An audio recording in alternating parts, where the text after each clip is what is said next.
Rational functions, page 2.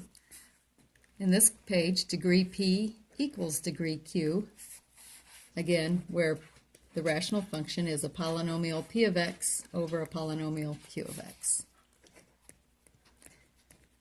The first thing we want to do is the same thing we did in the last video.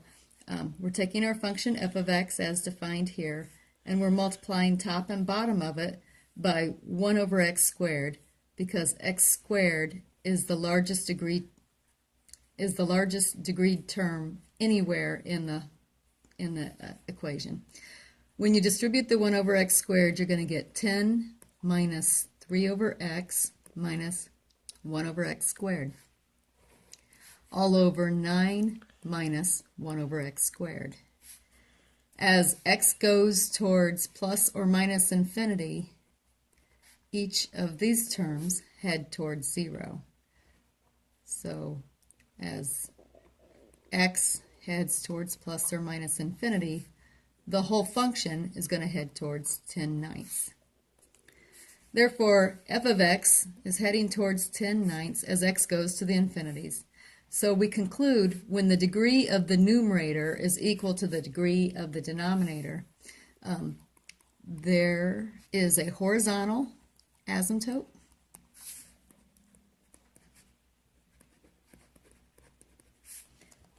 at y equals the ratio of the degrees of the leading coefficients of the numerator over the denominator. Y equals the ratio of the leading coefficients of, I'll just write P over Q. Okay? So in this case, the horizontal asymptote is y equals 10/9. Now we want to factor f of x. So we're going to end up with f of x equals, on top, you've got a binomial times a binomial with 1s in the last position to get our 1. And to get our 10 with a difference of 3, we're going to need 5x and 2x. And we want the 5x to be the negative, so I'm going to make the outer will be minus 1 times 5x is minus 5x. And so I need a plus on the first, plus 2x. All right. On the bottom, we have a difference of squares, so we need 3x minus 1 and 3x plus 1. I hope you printed these lecture notes if you don't have them already, so that you could reference the original function as I'm talking. Now I'm going to look at the zeros. First, the numerator. The numerator is 0 at negative 1/5 and at 1/2. So that's the zeros of the whole function. And then the vertical asymptotes are going to come from the zeros of the denominator. And so that's going to be at x equals 1/3 and x equals negative 1/3. Now, since asymptotes are equations of lines, I made sure and wrote that as an equation. I didn't just write 1/3 and negative 1/3. I needed the x equals to make it the equation of it. Now let's look at when the function f crosses its own horizontal asymptote. Since the horizontal asymptote was at 10/9, y equals 10/9, I'm going to set the function 10x squared minus 3x minus 1 over 9x squared minus 1 equal to the 10/9. So basically I'm setting the function y equals all of this to the asymptote y equals 10/9, and now I'm going to solve for x. If we cross multiply, we're going to get 90x squared minus 27x minus 9 equals 90x squared minus 10. The 90x squareds will cancel out. I'm going to add 27x, and I'm going to add 10 to both sides.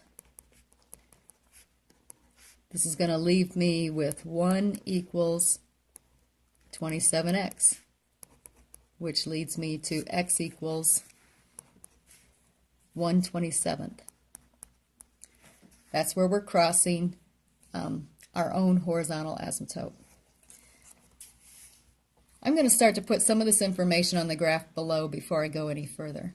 So first of all, we said that the horizontal asymptote was y equals 10/9. So I'm just going to draw a horizontal line and call it y equals 10/9.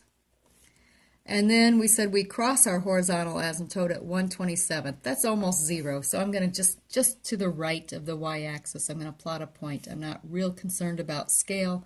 I just want to make sure all the details are here. We also said we have zeros at 1/2 and -1/5. So I'm just going to call this 1, this -1. I'm going to put a 0 at 1/2 and a 0 at -1/5. Again, I'm just estimating. And then we also have vertical asymptotes at 1/3 and -1/3. 1/3's less than 1/2, so I'm going to make that to the left of where I plotted my 1/2. And -1/3 is going to be less than -1/5. So I just want to make sure everything's in the right order, even if it's not completely to scale. All right, back to our solving. We want to find the y-intercept. That's easy. In any function, you know the y-intercept is found by plugging 0 in for x. And so when I plug 0 into my original function, everything except the constant term zeroes out on top and on bottom. So we get -1 over -1, which is just 1. Back on my graph, I'm going to plot a point on the y-axis at 1. Since this asymptote is at 10/9, it's going to be just slightly below. Now I probably have enough information to figure out the graph, but just as a double check, I'm going to make a sign chart.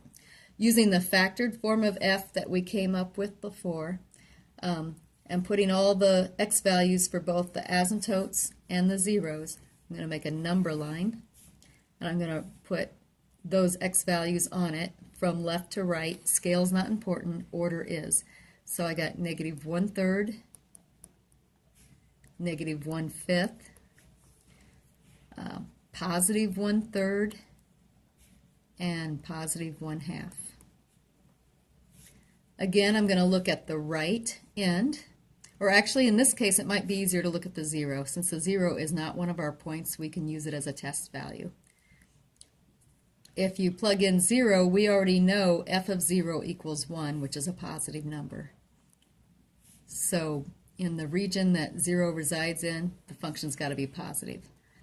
Again, in the factored form, the multiplicity of each factor was 1, so that means the sign's going to alternate. So from here, where I have 0, I'm going to go negative, positive. On the other side, negative, positive. Now we can finish drawing our graph. It doesn't look like much, but we actually have all the information we need. To the right of 1/2, I know the graph has got to be positive. Remember, 1/2 is where this point was. And I have to approach my horizontal asymptote, and I can only cross it at the point where we said we crossed it. That means I got to stay below it and approach it. Between 1/2 and 1/3, that's just this little region in here, I have to go down to -infinity. Again, I have to approach my asymptote. Rational functions approach their asymptotes at every opportunity. So I don't cross it, I just get really close to it. Between 1/3 and -1/5, my function's positive. I've already got a couple of points in that region. I got where I crossed the asymptote and where I crossed the y-axis. I have to approach my asymptote, so that's my only choice.